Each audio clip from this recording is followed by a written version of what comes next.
Alone, alone, all alone, alone on a wide, wide sea, and never a saint took pity on my soul in agony.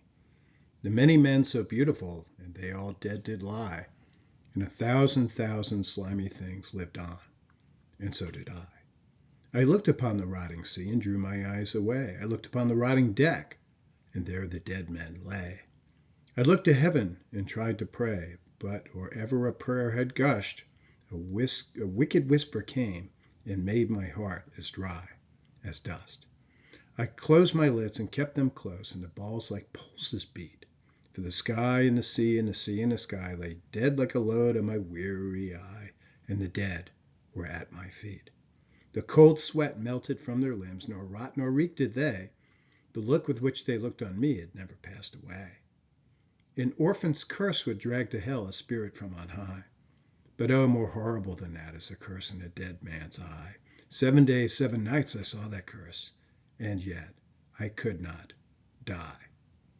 Well, you can see what has happened. The act of shooting the albatross, a sin against nature, separates and sunders the ancient mariner, not just from natural but from human community. Or rather, it dooms him to live on in both spheres, conscious of what he has done, not so much among dead men as among men dead to him, but somehow disapproving. His fit companions, the slimy water snakes, those thousand slimy things that lived on, and so did I. Nature reduced to something hideous, elemental, a kind of ooze out of which he came, it appears to him in this moment, a very Darwinian moment, and to which he will return, if he's lucky, the way he's feeling at this point, and yet he doesn't feel he's going to be lucky, not in this sense. And yet I could not die. Remember the business about the two dice playing women who show up strangely, after he's killed the albatross and everyone, a bunch of things have happened, but everything's come to a standstill. And they play dice for him, and death and life wins over death, and death takes the ship companions, and death and life takes him. So you could put it this way: he's now suffering a fate worse than death. But back up a bit. Before it becomes for him the night of the living dead, things get sunny. Too sunny, too much subject to the rational mind, all feeling dried up. These are those earlier lines. The western wave was all aflame, the day was well nigh done. Almost upon the western wave rested the broad, bright sun, when that strange shape drove suddenly betwixt us and the sun. The strange shape is, of course, the shape of death, accompanied by life and death. And straight the sun was flecked with bars, heaven's mother sent us grace. As if through a dungeon grate he peered, the sun peered, with broad and burning face. Alas, I thought I, and my heart beat loud, how fast she nears and nears. Are those her sails that glance in the sun like restless gossameres? Are those her ribs through which the sun did peer, as through a grate? And these are rhetorical questions. Those are her ribs. Those are the ribs of death. Well, note how the ancient mariner and the crew get very hot and thirsty with black lips baked, line 157, suffering under a, quote, broad, bright sun, that broad, bright face of the sun. This happens prior to the arrival of death and life and death, to whom the sun defers as if a captive or a caitiff. Think of the sun as ruling the world once we cut our vital link to life, as he does when he attacks the albatross, and are left to live by the brain, right? Given up on all feeling in our lives and just living rational lives, living by the brain, the sun or reason, perhaps alone and nothing else. The sun, you see how this would work. The sun wouldn't have a terrible problem with killing an albatross. Wasteful maybe, but not disastrous. I mean, don't be superstitious to imagine that something crazy is going to happen, such as what happens in the poem. So you can see how you would inaugurate conceivably a new life of sunny, and not in the emotional sense, very, very hot and dry, arid, and impossibly bright life, under the cruel reign of stark rationality. That's what is imagined in the poem, I think, in these stanzas that precede the appearance of life and death, but are subsequent to, of course, the killing of the albatross. I mean, when you commit yourself to such a starkly rational attitude, it's likely to get pretty hot and dry and dusty for a while, and then you die. Death shows up then, as if on cue, as death does in this poem, and a bad situation becomes worse. Reason allows a kind of life, yes, but opens a door to a new view of the universe, one in which death rules even reason. Right? It takes a while for that to get to you. It takes a while for death to show up. But in the meantime, you're not thriving. Okay? Think of, this is gonna be complicated, but hang in there. It's kind of cool to let this link up with Blake. Okay, let Coleridge's imagery here and his symbolism link up with Blake's. Think of Blake's Earth in the introduction to the Songs of Experience. Earth is a feminine character, figure who is chained in night on watery shore by starry jealousy, as the male kind of overlord. Right? I want you to think of Blake's Earth is like Earth, like what's happening on the ground or in the water. Here in Coleridge's poem, and starry jealousy is equivalent to sun. Okay, the situation we have in this poem is 1 degree worse than that which we have in the introduction to the Songs of Experience. Go to Wilco. The stars, each one is a setting sun. Starry jealousy is a sun. A star refuses to shine for now, maybe. But break of day, which Earth desires, maybe not realizing, as Coleridge does, what that might entail. Well, it may just be not the dawning of new life where Earth is freed, but a more pitiless condition in which the sun of reason shines yet more brightly. And, starry jealousy does shine out, but even more jealously and fatally, right? It may just be, break of day may just be the sun airing out his cruel side. I'm going to quote Yeats, his gaze blank and pitiless as the sun. Such is the darker than the Blakean situation in this poem before death shows up. Again, only to make matters worse. For here and now, the sun itself becomes prisoned, not just Earth. So think of the Blakean situation. Think of starry jealousy, who does the chaining, right, in Blake. Think of starry jealousy himself being chained, right? So reason itself, here represented as, never mind, we don't want to get into the details of how it is that jealousy is involved in all this, but not in this moment. But reason itself is being somehow, limited, severely limited, as though chained, okay, by the appearance of death. Reason and love, just let's call Earth love for the moment. Reason and earthly love, both in fetters. Reason and emotion, both in fetters. For reason, as if swallowed by death, which is what happens here in the poem, can see nothing but death everywhere it looks. That's with this imagery of the sun looking out of the rib cage, of death, as though death has swallowed up the sun. So everywhere the sun looks, right, can see nothing but the shadow of death between, the bars of the prison, the ribs of death between itself and the world. So everywhere he looks in the world, the shades of the prison house begin to close, and it sees a shadow of death. Blake's selfish father figure, okay, all right, soon becomes your reason, you will remember, and can still move about pretty freely, has this sort of freedom of movement. Rationality can be pretty mobile, can think about a lot of different things and see a lot of different things and see them all under its own, according to its own cruel, its own hot sort of attitude of analytical emotionlessness, right?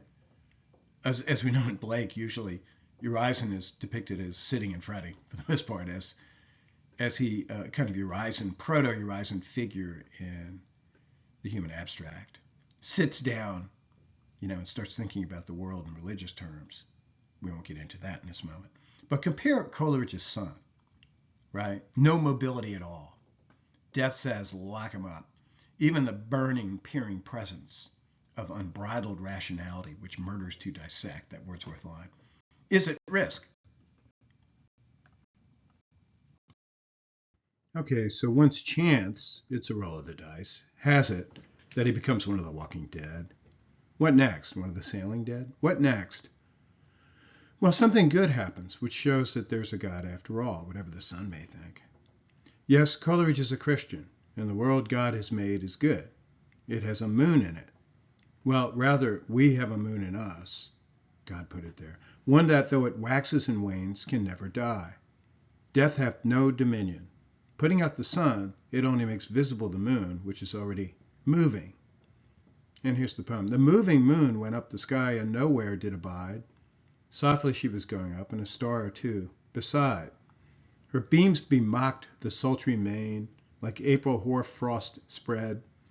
But where the ship's huge shadow lay, the charmed water burnt alway a still and awful red. So I'm going to just pause long enough to say that where you don't have the beams of the moon shining, you have a charmed, phenomenal world. The world of experience has been, as it were, enchanted. Really, you've been enchanted. When you're not seeing things, all this is going to become clear in a moment, that the moon represents imagination. When you're seeing things under the cruel reign of reason, okay, they're going to, even when the sun is out, they're going to continue to look the same way they did. You're like charmed, enchanted by reason, which is an odd idea, that you can be enchanted by it just as you can be enchanted by some fantasy or what have you. Leave it to these romantics, eh? But keep going. Beyond the shadow of the ship, I watched the water snakes. They moved in tracks of shining white, and when they reared, the elfish light fell off in hoary flakes. Within the shadow of the ship, I watched their rich attire, blue, glossy green, and velvet black. They coiled and swam, and every track was a flash of golden fire. Oh, happy living things, no tongue their beauty might declare. A spring of love gushed from my heart, and I blessed them unaware. Sure, my kind saint took pity on me, and I blessed them unaware. The selfsame moment I could pray, and from my neck so free, the albatross fell off and sank like lead into the sea. So this is a good moment. This is the moment in which he's freed.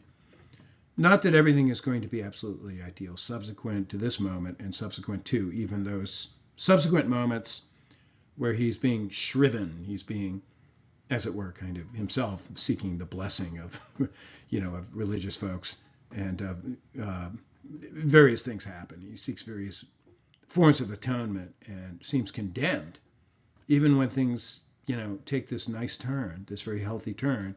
He nevertheless feels compelled, as we've seen at the very opening of the poem, to tell a story. So you're only going to get over what he has done and what has happened to him so much, right? And Coleridge is, I think, very honest about this. He's like Blake. There's this thing called experience. And right, you fall into experience, and sometimes it's very difficult to get out of it. Although you can, and your situation can improve. But it's not as though you return to the condition you were in before. Well, let's continue with a gloss on what we've just read.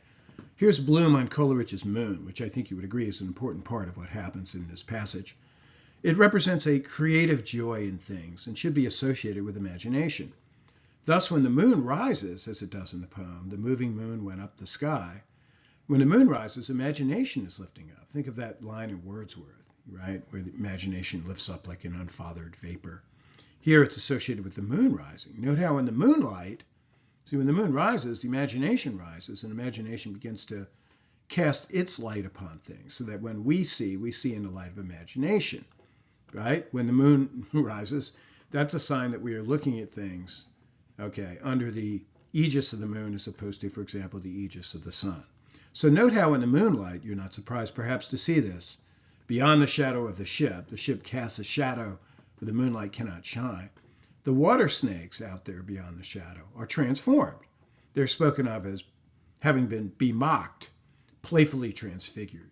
I take that to indicate themselves becoming agents of transformation, which is an important detail. Note how the water behind them starts shining white.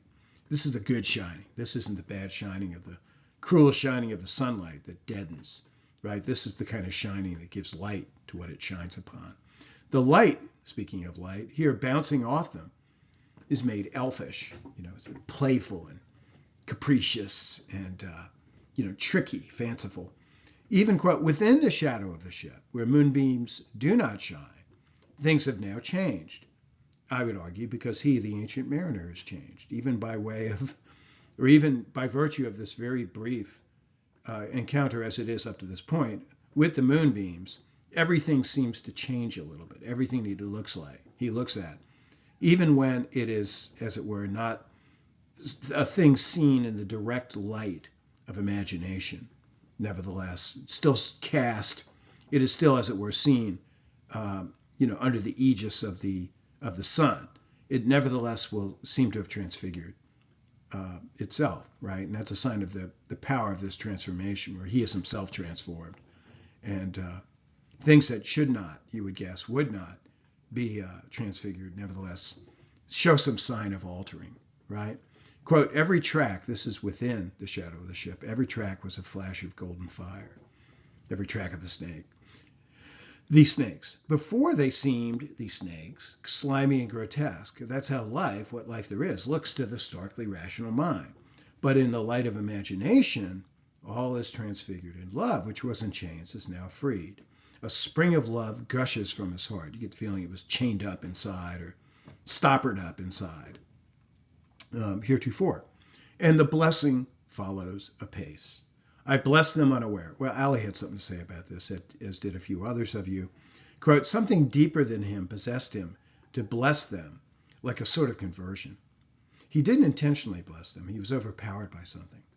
Well, I agree, Ali. He does not think his way, reason his way to the conclusion that the snakes in the world they occupy, our world, are, as it turns out, not such bad things after all, maybe even worthy of blessing. Now, it's something deeper than reason that here acts, right? You describe it as something deeper than him. I would argue that it's something deeper in him. And I think we already know what that is. Something somehow in touch with the risen moon, with imagination, right? An inborn spiritual capacity, could we say? An inborn sort of capacity for reverence, right? That he may not have known that he even possessed. I mean, this guy was a rough mariner, might not even known that he had this in him. But he does, because God is good. He endows all of us with such. I mean, he's of the poets we have read so far in this course, Coleridge is by far the most orthodox in his fundamental religious conception of human life. Okay, we are endowed with these certain there are these certain endowments. We're born with them: imagination, a capacity for spiritual life, etc. And this is a moment in which the ancient mariner discovers both, right?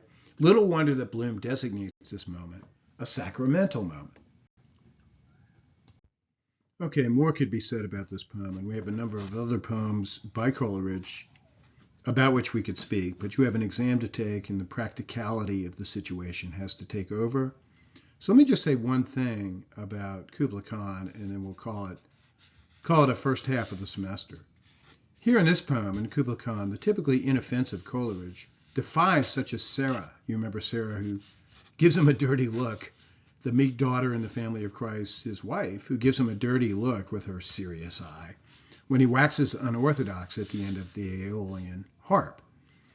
Okay, here the typically inoffensive Coleridge makes fun of such religious fear, and of the angels who express such fear, as Blake calls them sarcastically in The Marriage of Heaven and Hell.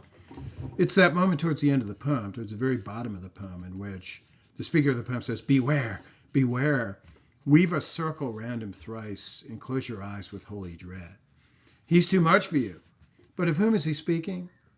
None other than the young man of colossal creativity, right, who says, I would build that dome in air, that sunny dome, those caves of ice, and just a few lines earlier.